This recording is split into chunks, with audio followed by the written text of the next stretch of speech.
Hello everyone, Ogre27 Kane here today, and we're doing a review of They Always Run for the Nintendo Switch. Let's do a real quick overview of what this game is, what you can expect, and what you can find. This game is a fast-paced action platformer with a really cool art style in a futuristic, almost post-apocalyptic steampunk type world. It's really hard to explain, but it's amazing. It's like Blade Runner, only 200 years in the future. You're a three-armed android bounty hunter, and your job is to take out the worst of the worst. So, let's touch on some gameplay first up. At first I thought there was going to be some Metroid-like elements to it, because the game certainly lends itself to it. But then once you really get into it, you realize it is very much story-driven. If you miss something, you miss something. There's no going back. This may bother you at first, it did kind of me, but then I realized it gives the short gameplay time, which is really short, it's only 6 to 10 hours, some replayability. So if you really want to go back and find everything, there is some reason to. Although there is some exploration, and there is some reason to go off the beaten path and search for treasure chests, the majority of this game is combat, and it's utilizing your weapons to solve the majority of your puzzles. There are some Metroid elements present in the game though, such as having a grappling hook or having to smash hidden walls. There's weapon upgrades and power upgrades, there's physical weapons, there's ranged weapons, so it certainly does lend itself to everything you'd expect from Metroidvania, but then it kind of turns into a flowing comic book is best to describe it, I guess. The thing that drives this forward though, and what really works super well, is the story. The story in this game is fantastic. So next up, I think we should hit that category. Let's talk about the story. The beginning doesn't really tell you a lot. It just gives you information about you possibly being shot by somebody, having certain flashbacks, and looking for someone. After you kind of pick up a little bit of the pieces, you realize that your character was obviously betrayed by a larger conspiracy, and there's a lot more going on in the universe. Your character's obviously a badass though, so that doesn't stop them from getting the information they need. The characters in this game that try to become the hurdles against you all pretty much fall. None of the bosses that I really ran into were too terribly crazy in the sense that you just had to really learn all of the patterns. And some of them had some pretty unique patterns. Although kind of a used story with the whole futuristic bounty hunter, the whole three-armed android thing really gives itself a little bit of difference. It really changes things up. And your character is pretty likable. His ship companion that he has as well is not bad. Most ship companion or AI or anything like that are going to be pretty annoying to you, but not in this game. The only bad thing I can say about the story is that it abruptly ends, and I really hope that means we're getting a sequel. Well, next up, let's talk about the graphics and animations. As you can see, everything in this game is almost hand-drawn. I don't really know how to explain it.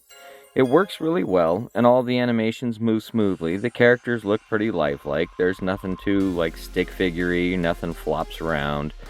I will say there's a few glitches that have occurred from time to time and falling through the world and whatnot, but I don't really necessarily blame that on any of the graphics or anything like that. The frame rate seems pretty steady as well, and all the characters are, beautiful, as you can see by the shark there on the screen.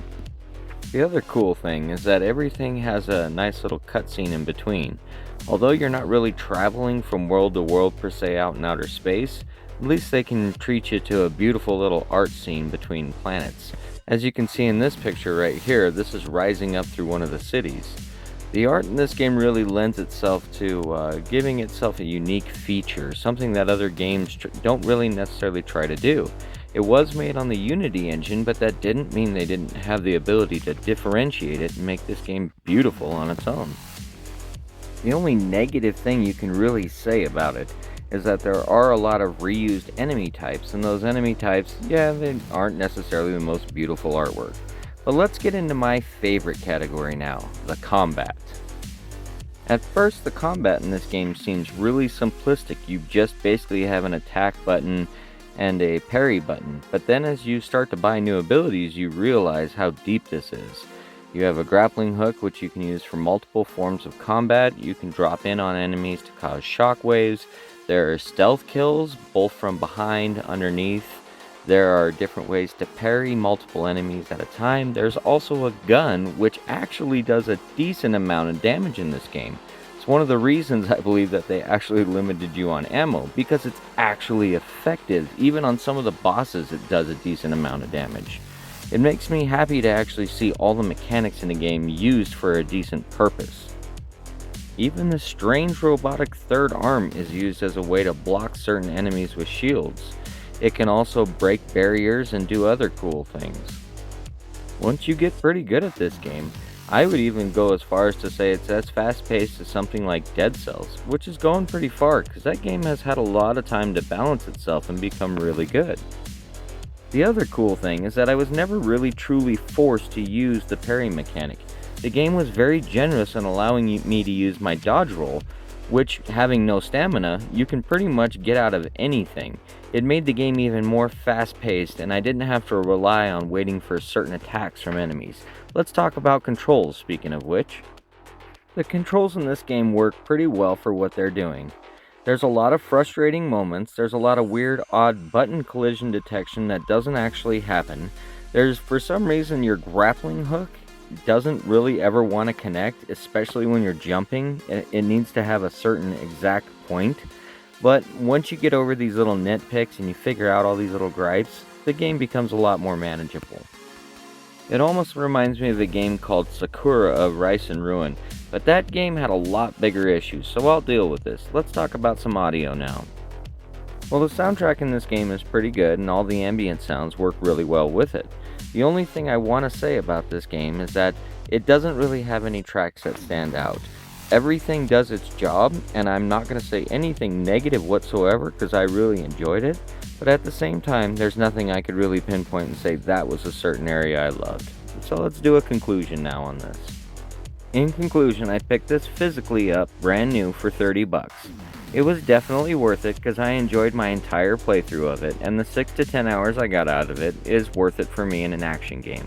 I know some people will complain about that length and it's not worth it for them. I certainly wouldn't pay $60 for it, but at $30 to get a physical box copy of a really good game with a complete, there is a patch that is complete with the physical, I should mention, that makes it totally worth it.